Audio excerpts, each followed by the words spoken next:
Sponsored by the Mike Morris Law Firm. 855 Mike wins. Jason Carr Live starts now. Hello, how's it going? How are you? Welcome to a Thursday in the Local 4 newsroom. It's the 9:15ish Jason Carr Live. I didn't move that chair. I didn't move this chair. You didn't move the chair. No, we have a stray chair in our shot. Watch this. That was weird. Yep. Producer and stagehand. Look at that. The only reason you wanted to move that is so people could see your face. I can't see that TV, which I need to be able to see. So if you're watching this, I am gathering you're doing that on your smartphone, tablet, device, handheld, as charged by batteries, and certainly not on your Apple TV, on your living room console, because so many of you, hundreds upon hundreds of thousands, without power, even as we speak, and will be for days. Between DTE and consumers, we're talking about almost 1 million people. They've got hundreds and hundreds of workers out there. It's the second largest weather event in DTE history, I believe is what they called it. More power outages. I think the biggest one was in 1991. Wow. This is a tree that landed in a woman's home on Detroit's east side. A lot of storm damage, a lot of trees that came down. The rain as of late, the ground very wet, so a lot of trees were easily uprooted. Well, I've got 3 mature, like 60-foot pine trees, blue spruce, that have been suffering needle drop for years. They have a fungus, but at the top they still look pretty healthy. 2 of them are leaning toward the house, with the one farthest away from the house with exposed roots coming out of the ground, and the third one is leaning toward the driveway. They were all partially uprooted by the wind and now are going to have to come down. And the kicker for me is that the power line that runs to our house from the street, from the pole, passes right through those trees. Yeah. So when I get home today, there's going to be phone calls, and I'm going to try to get that resolved before something bad happens. Tree goes all the way over onto my house or snaps the power line and causes a fire, God forbid. What are you dealing with where you are? Let us know. How are you coping? How are you charging your devices? Are you using flashlights and candles and that sort of thing last night? And are you staying with friends, family? Did your power already come back on because of the hard work of the crews? Let us know. The Michigan team plane leaving from Willow Run yesterday aborted takeoff and then ended up off the runway into the grass, just shy of a row of trees and a culvert, like an embankment. Yeah, and the plane, as of right now, is still on the runway. Actually, this is this morning, right now. Well, not right now, but just a few hours ago, and it's gonna shut that entire runway down for a little while, and they're actually gonna need to lift this plane up somehow. They're going to what? They're going to have to lift this plane off the side of the runway. They can't use this runway until it's out of the way. Scary. Scary stuff. I mean, that wind was whipping. Treating my backyard furniture like sticks, like popsicle sticks, throwing them around the yard. So the South Carolina woman who became an internet sensation for her impersonation of April, the pregnant giraffe, is herself given birth. She wins the race. She won. She made it.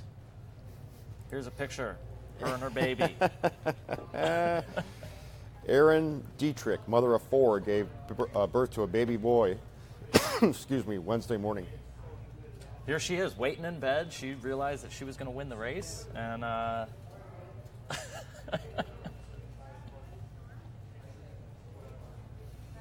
That's awesome.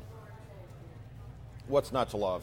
And here's April, who is stalling, still waiting, totally stalling. Yep.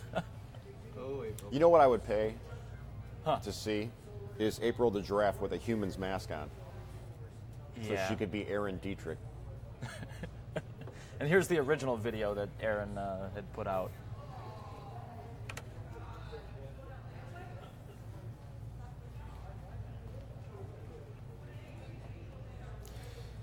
Okay, kind of hard to top April, but Cindy Klippenstein got into taxidermy a few years ago, and her sense of humor has allowed for some incredible works of art. Klippenstein studied fine arts and used to work at hunting and fishing lodges, so she blended her interests.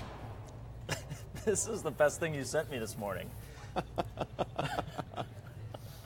These are deceased squirrels. And I'm imagining she found them that way. I doubt she goes out and hunts squirrels to do this, but really inventive, creative stuff. She's got her own Etsy account. The store is called, what was it called? Fur and Loathing. And See what you did there? Yep. All right. And her pieces go for $300 each, which is really cool. we've done our Nutty the water skiing squirrel story for today. An ordinary rabbit hole in a farmer's field. You had a whole bunch there, didn't you? To an underground sanctuary once said to be used by the Knights Templar. Let's take a look. Look at that. Yeah. Wow. The Holy Grail lurketh somewhere. It's got to be somewhere in one of those crevices. You get digging a hole. I think X marks the spot, right? So imagine that you're just walking along and you see a rabbit hole, and really the rabbit hole leads to this. Mm-hmm. I mean, how cool is that? But apparently the whole place has been sealed off for a while because a lot of black magic practitioners would go down there and do their, their thing. Leave behind their daggers and cloaks and have to come back and get them. Sorry, can I go to your Knights Templar cave so I can get my cloak? So with just a little engineering, your big mouth Billy Bass can be combined with Alexa. Do we have sound? Yeah, we've got sound. Alexa, what's the weather? Currently, in Cambridge, it's 45 degrees with showers. Tonight, you can look for rainy weather with a low of 43 degrees.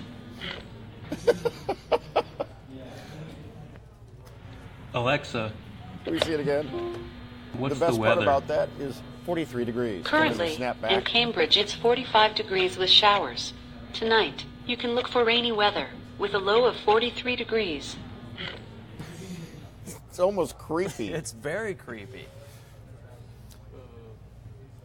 Bring back that fillet of fish. Give me that fish. Remember that one? Used to sing at McDonald's. So we found we didn't find it. The interwebs found it. A Letterman lookalike. Perhaps you've noticed that David Letterman doesn't look like himself anymore. He's on the cover of the magazine New York, sporting a full-on Santa Claus, recluse beard. And Michael Stipe of REM fame has been rocking this look for a while, and he couldn't help but notice, and so he took a picture of himself in front of the Letterman cover. And really, if not for the shaded glasses versus spectacles, pretty close. It's very close. Letterman's beard is maybe a brighter white, more Santa Claus-ish. Yeah. I hope he starts playing Santa. That would be wonderful. Letterman is decidedly less pretentious than Michael Stipe. But anyway, so there's that out there. Still taking your comments on the power outages. Because I know, did you see the one that was posted to our page? The one that was like, says like DTE, get your... I did not see it. You didn't see that one? No. It says DTE, bring your ass. Pretty good. Pretty good. Bring your ass. Paul Schaefer in the world's most dangerous band, speaking of Letterman, has a self-titled album and tour coming up, and they released a new music video featuring Bill Murray. How about that? Do we have a clip? We've We've got the whole thing, but we're not going to play the whole thing. It's a little bit strange. Bill! Hey, Bill Murray! Hey, wait up! Wait that's up! loud. Let me catch up to you. Hey, Paulie. Nice running into you out on the street. Last person I thought I'd ever run into. It's great to see you. Well, great to see you. How you doing? Right now, I'm just loving the way that I'm walking, baby. When life is feeling sweet, it has a certain beat. Everything's groovy when you're walking down Happy Street. Sometimes it might seem dark, same path, same block, same park. But when you light your light, you're walking down Happy Street. When things ain't cool, here's my real simple rule. Why not just change your point of view? So, And when you Okay, so anyway, you get the idea. Not the first time that a comedian would be in a music video, which they still make videos, but back in the day, Robin Williams was in that Bobby McFerrin video. Okay, so a few weeks ago we told you about that steakhouse chain out of Japan that had debuted in New York, Ikinari Steak. Operates under the concept of delivering high-quality steak to its customers as quickly as possible, and that includes standing while you eat them. I think it's only standing, right? I don't know. There's if a they little have, bit there's of a couple of seating, a little chairs, but Okay, so here it is. You walk in, and you select your cut. Very precise. They weigh it to the gram. It's cooked rare. That's the only way they do it. Onions, corn. And then you platter the steak, and then you put the soy sauce on. okay. Now I never have corn with steak. Really, it's delicious. Yeah? Yeah. Oh man. All right. This is like my dream come true. If this place was across the street from Local 4, my lunch bill every month would be like $300. What do you think? Would you go to a stand-up fast food steak joint? I guess I'd try it, but I don't know if it'd be a regular thing. I want to sit down and I don't know. Hey, Cheryl, good to see you. Happy 43rd anniversary to Patty. Howdy, says Jacques. Good morning, Barbara. No power in Garden City for Dan. Powerless in Birmingham, says Marcia. Oh, no. How are the ladies of leisure in their yoga pants going to get around Birmingham if there's no power? What are they going to do? I don't know. What do they normally do? Walk around and push bobs? You know, those funky strollers with the chunky wheels? But without power, that's Drive their Range Rovers and go to Lululemon to acquire ever more leisure wear, athleisure. Birmingham. I'm kidding. I'm just joshing you, Birmingham. Supermarkets at the mall. Stand-up steak. Supermarkets at the mall. cats living with dogs. Mass hysteria. I can think of a few malls around here that could probably use an Aldi or a Trader Joe's or something to go in as an anchor. But yeah, it kind of blows your mind to think about it. But this is apparently a trend now. With so many anchor stores, you know, when I say anchor, I mean like Hudson's, Macy's, JCPenney, that sort of thing. With so many of those going away, the people who own these malls need to fill the space, so in goes the grocery stores. So one minute you're buying your cool new duds for Friday night at Chess King and maybe checking out the novelties at Spencer's Gifts, and then you go over and Pick up tonight's dinner. it doesn't seem that odd when you think about it. Yeah, and what was it? The Wall Street Journal says that supermarkets not only pay higher rent than department stores, but they do a good job of bringing customers to the mall. But the difficult thing is once you're done at the supermarket, getting those customers into the rest of the mall. I don't know. I don't know. Yeah. I don't know. Confession time. To the best of my recollection, I have never had Popeye's chicken. Really? Is it really that good? I was going to do a confession time. Oh, Go ahead. okay. I thought you were just trying to go and tie on the beard. I have never had Popeye's chicken. Bum, bum, bum. To the best of my recollection. I bring this up because, believe it or not, a lot of celebrity chefs love Popeyes, and with the company being sold recently to the same conglomerate that owns Burger King and Tim Hortons, the celebrity chefs are worrying that they're going to monkey with the recipe, change it, goof it up, and get rid of what makes Popeyes so good. Why is Popeyes so good? I mean, I think it's just that Louisiana style type food. It's a lot of these celebrity chefs were saying that they don't like fast food at all, but they this love is the one. Popeyes. This is the one that they love. Interesting. Sarah Lipinski says, "Oh my God, yes, Popeyes is so good." Jeremy adds, "The biscuits are great and the sweet tea is so good." Marianne, need more Popeyes. There's one by my house. Yeah? Wow. Close, Like huh? seriously, 2 miles from my house there's a Popeye, maybe 3, and I've never been. You got to go. Maybe I will. All right. Maybe today will be my inaugural Popeyes run.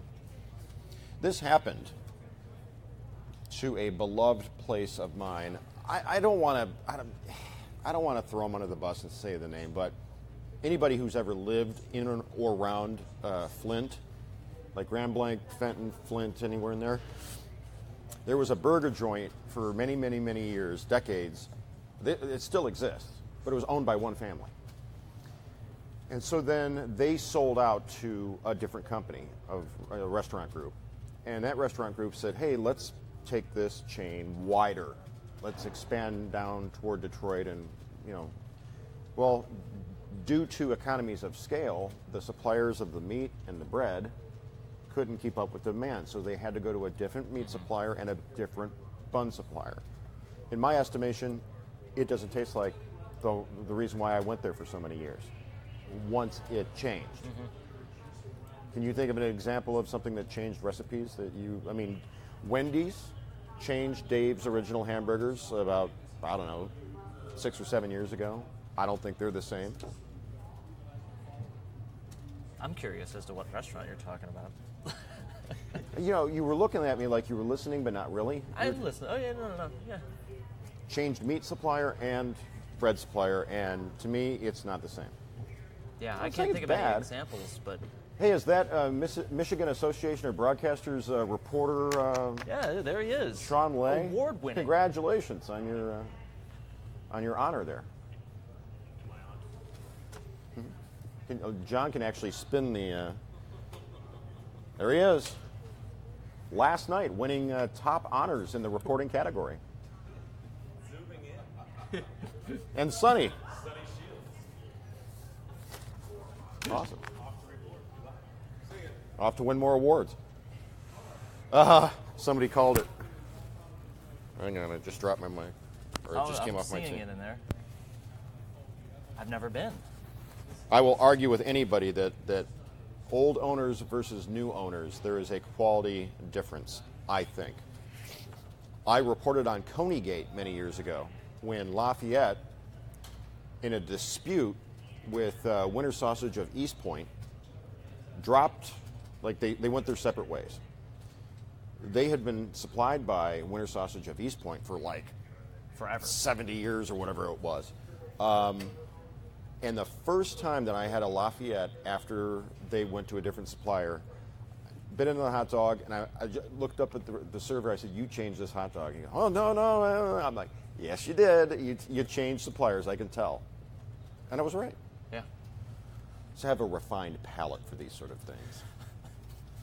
But yes, to those of you who are currently making guesses about the Flint area business, two of you is exactly correct.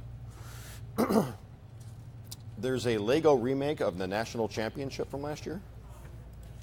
Yeah, we got the whole video. Now this is interesting because a lot of times sports clips, highlights, things like this, because of copyright issues, we can't use a lot of it on the web.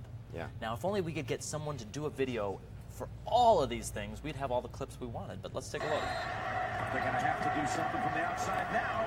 It's Page off balance. Puts it out. Impossible. How did he do that? Chiquiaquino, 3 seconds at midcourt. Jenkins gives it to Jenkins for the championship. A national championship buzzer beater for the title.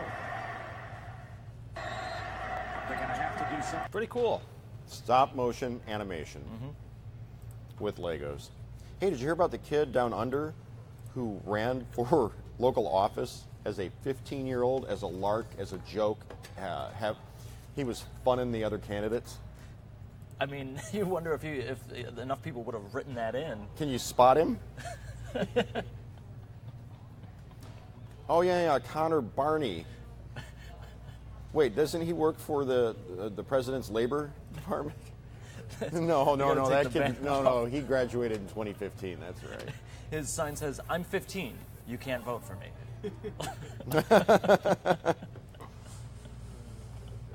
I thought it would be a funny bit of comedy for the locals, he said via email, which is a really funny thing for a 15-year-old to say. And yeah. The way he phrased that is funny. I thought it would be a funny bit of comedy for the locals. Okay, so tell me your stories. I've told you mine. I have mature trees aimed at my house with the roots exposed, and I'm going to have to go home and deal with that. What about you? Any power issues out by the sinkhole? We've not had any power issues by the sinkhole, so I don't know. Maybe nature decided to throw us a bone. Now, I remember seeing something I left before we did the story. Was there some sort of home inspections that were going on? Yeah. They sent the robot in. Yeah, they sent robots in to take inspections of the condemned houses because they're going to, the city's buying them and they're just trying to see how much they're worth. So they sent robots in to check out what was inside, basically. Very cool. Okay. Do you have that DTE outage map by chance? We could try and pull that up. The one that looks like a Jim Morrison acid trip? I mean, certainly not to make sport. I'm not. I'm literally saying that it looks like somebody's bad acid trip. There's so many colors and so many globs and blobs on this DTE outage map that it's kind of astonishing. North of 500,000 people without power, and a lot of those people aren't going to have power back until who knows. Well, the outage map is crashing. Well, and it has been crashing. Yep, there's too many people. Somebody got a screen grab of it. I don't recall where, but it was on our local 4 page. It'll come back up occasionally. This is what it looked like as of probably 8 a.m., yeah. What kind of damage do you have by your place? Where are you, and what sort of damage do you have? We saw an aluminum enclosure blowing down the road. Oh, no. That's not even close to what it looks like now. This was at 8 a.m., and that's only in that one area, too, so we'll keep looking for more pictures.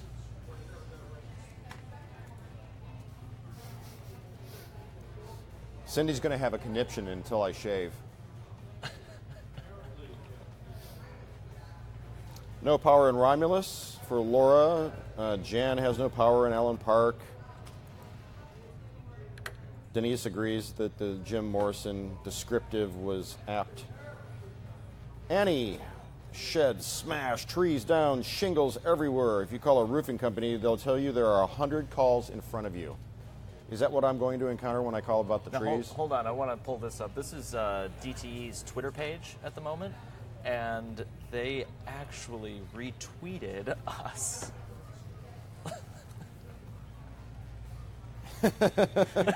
What's the context? It's just that the DTE energy crews are out there working hard, stay safe, and we and they actually retweeted it. So it's is there any way you can zoom in on that? Probably not. Or could you put it up here and then zoom in with the camera? Working. Yeah. Oh, there you go. Can you take the banner down? Let's see what it is. There you go. Kudos to DTE Energy. Stay safe. Hashtag working hard. And they retweeted. Thank you.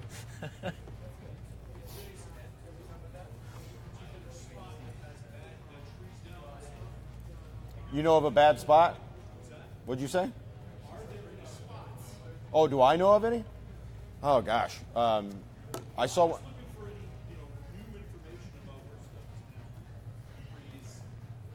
You want somebody to hit you up on Twitter with it? Okay, so Rod, what are you at, Rod Maloney? At Rod Maloney on Twitter. If you know of some compelling newer storm damage that we have not reported on as yet, trees on cars, trees on houses, that sort of thing, hit him up on Twitter at Rod Maloney. And you have any particular place you want to go? Anywhere there's good stuff. You have your passport, you go to Windsor. That's a whole other conversation. No power in Lincoln Park with Heather.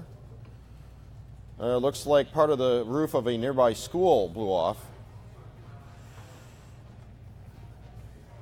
You know, Patty, the funny thing about it is we're usually the ones that lose power, and we don't have a generator because our neighborhood is like carved out of the woods over by the cider mill. And we briefly, for like 3 seconds, we had a surge or something, and it was like it flickered and it went off and then popped back on. Mm-hmm. I'm shocked that we have power at my house. Shocked. See, now I have really thin windows, and one of them has kind of a crack in it. And when that wind blows real hard outside, I always kind of fear that my windows are just going to shatter in and glass flying everywhere. That's just an irrational fear. No damage in Oak Park where Denise lives. Well, at least where she lives. Oh, boy. Hey, do you know what I do when the power goes out? What? Sure you want to know? No, I don't want to know. I read. By what? Candlelight or flashlight? That was TV's Ken suggesting that, since it is March is reading month. Yes, it is. What time is it, by the way? It is 9:42. 9:42. All right, so we still have time. Yeah, read. Put away the devices unless we're on, of course, which we will be again at 12:30, coming to you from about 3 feet that way with a monitor behind me instead of you guys. Mm-hmm. What do you do? Where do you go slack? You're not here right for the in 12. noon. The noon on TV. On the TV, yes. On the TV. The giraffe lady kills me. See what else people are saying about the. What's our weather map look like? Do you have a weather graph you can throw up there? I can try. Let's see what I got.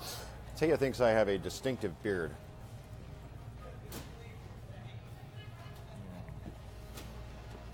Somebody at a different TV station that works on the assignment desk trolled me about my beard the other day, right to me on Twitter. Really? Called it trendy two-tone. Oh, boy. Cheryl Lynn got power back last night. The giraffe still hasn't given birth? No. Which one? This one? Are they both pregnant? No, the other one with the human giraffe with the mask? No, I missed that. Oh, hold on. I got that right here. So this was the there she is. Original video. Oh, my. Oh, I'll tell you. Oh, I tell you. Yeah. My wife. Rod Maloney doing his Rodney Dangerfield in the background. This was just the other day, and she beat April, so she already had her baby. Let me see.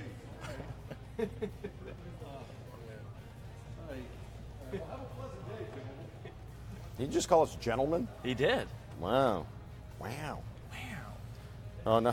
Along with the power comments, now it's turning into a beard debate. John's growing his out too. Mm-hmm, mm-hmm. I figure there's enough time to have one more good beard before summer comes, and then we gotta lose it. Yeah, that beard that you had once upon a time. How long did it take you to grow that? Like 3 years? Not quite that long, no, but a good year. That was a good year length. Mm-hmm. That was pretty crazy. John used to have this beard. Is there any way you can pull up your profile pic from the email? Yeah, I can do that. Hold on. Stay tuned for a special treat. Hide your pets, wake the kids, phone the neighbors. John with a full-on hipster beard before he came to work at Local 4. Gotta find it's the worth right waiting one, for. Huh? There are All right. 202 people waiting on this right now.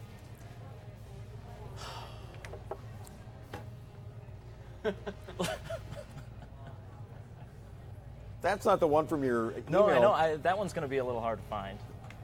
All right, put it back up there. Now, who is that? Royal Tenenbaums you're trying to do there? There's so many good ones. So this was one day we were in Vienna, and we just realized we both looked so good that we needed to do a photo shoot. So that's all we did that day.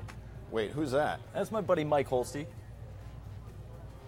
Are you trying to be Kenny Loggins-esque? Are you trying to rock the Air Supply yacht rock sort of motif? That you've been holding out at me. That's epic. I mean, phone died. Nice. All right, I have to go get ready to do Live in the D on TV. Tati has brought in these trays. Trays.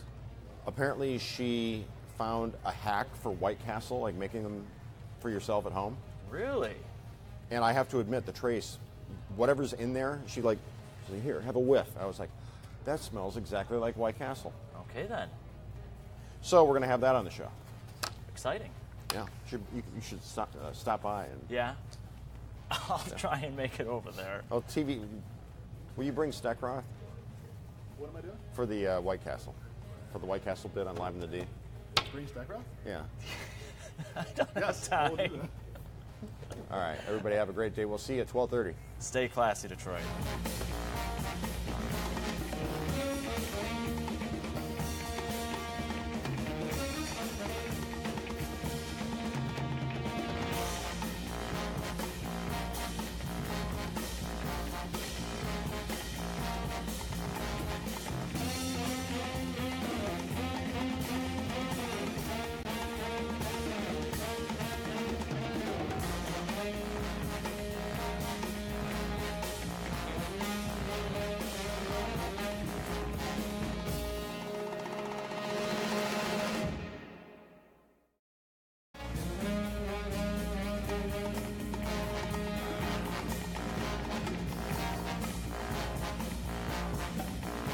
Jason Carr Live was sponsored by the Mike Morris Law Firm, 855 Mike Wins.